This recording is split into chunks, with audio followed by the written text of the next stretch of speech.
It is a pleasure to serve under your chairmanship, Mr Vickers, and I am grateful to all colleagues who have contributed today to this important debate. I also want to thank the Honourable Member for Bedford for securing today's debate, which could not be more timely. Our universities are among the most important institutions in our national life. They are centres of research, innovation and learning, and for many thousands of young people every year, they are the route to opportunity, economic independence and personal growth. Despite its great importance, the higher education sector has come under increasing pressure in recent years, with the Office for Students' latest modelling suggesting that nearly 3/4 of English higher education providers could be in deficit by 2025-2026, and 40% would have fewer than 30 days liquidity. Indeed, at some institutions, redundancy programmes are already underway, as we have heard today from many of the contributions, and across the country. University staff are understandably anxious about the future. Let me say at the outset, I am deeply sympathetic to those who work in institutions that have found themselves in financial difficulty. Nevertheless, I do believe that it's now past time for us to look and have a grown-up conversation about university finances, one in which we look seriously at what is driving these pressures and what it might be possible to do to alleviate them. I will begin by stating the obvious. Decisions taken in recent years have increased the financial pressure on students and graduates without necessarily addressing deeper questions of value and sustainability. We have seen a steady rise in both student loan interest rates and tuition fees, both falling heavily on students. And then now a spike in employer national insurance contributions, putting further cost pressures on universities. Meanwhile, the government's proposals to cut funding for Level 7 apprenticeships, qualifications that are essential in a number of fields, including education, health and engineering, risk further undermining key parts of the post-18 education ecosystem.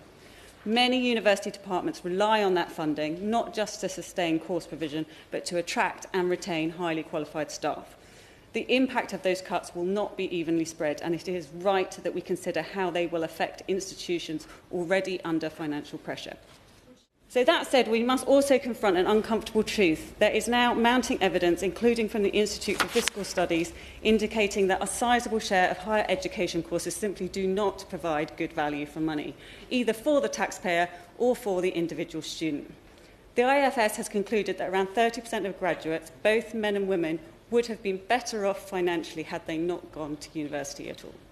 This raises important questions as to how we ensure our higher education system delivers for those who fund it, namely the students who invest years of their lives and take on significant debt, and the public whose taxes support the student loan system.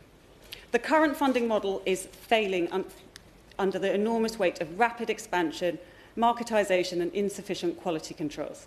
The ability for an institution to prop itself up on the backs of overseas students paying vast fees is coming to an end. While fee income from international students has grown by an average of 15% a year between 2017 and 2023, the recent international recruitment environment has been very challenging, and recent Home Office data indicates that there were 393,125 visas issued to main applicants in 2024, which is down 13.9% year on year and down 18.8% compared with 2 years ago. While some institutions have embraced innovation, strong outcomes and world-class research, others have pursued growth at all costs, adding courses with limited market value, often to attract overseas students or to maximise short-term income. We cannot and should not return to a time when university was only accessible to a wealthy minority. But we do need to have a serious conversation about what the purpose of higher education is, who it is for, and how it can be sustainably funded in a way that delivers for students, taxpayers, and the wider economy. That means looking at systemic reform rather than simply demanding young people pay more without addressing those underlying issues.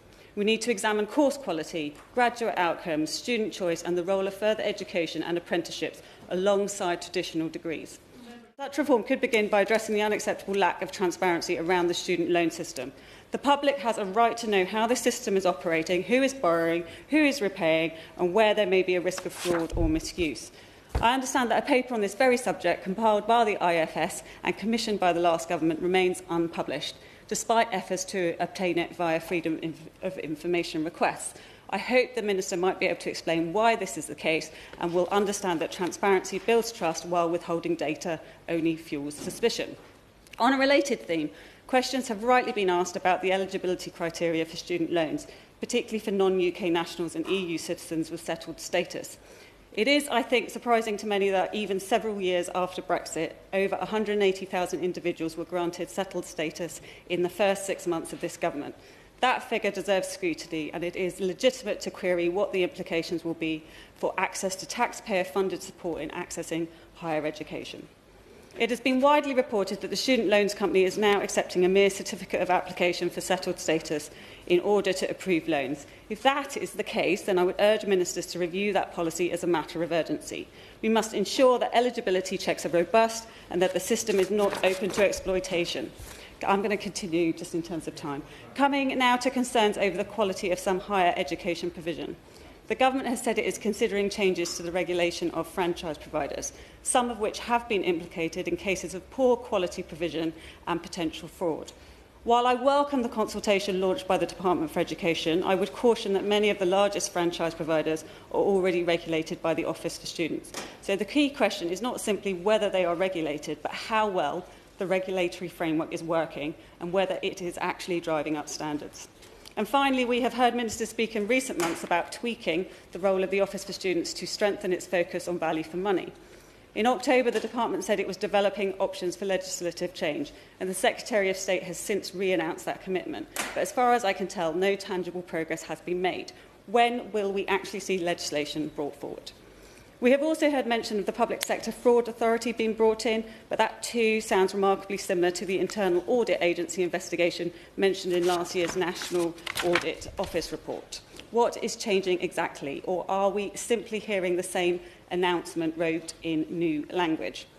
I will now conclude by emphasising that the largest losses to the taxpayer do not always come from outright criminal fraud, but from legally operating institutions that provide poor value. These providers operate within the letter of the law, but not in its spirit. They enrol students on low-value courses with high dropout rates and weak earning potentials, while drawing down large sums from the student loan system, sums which, in many cases, will never be repaid. We cannot continue like this. Our goal should be a higher education system that is sustainable, high quality, and genuinely life-changing. I look forward to continuing this discussion in the months ahead.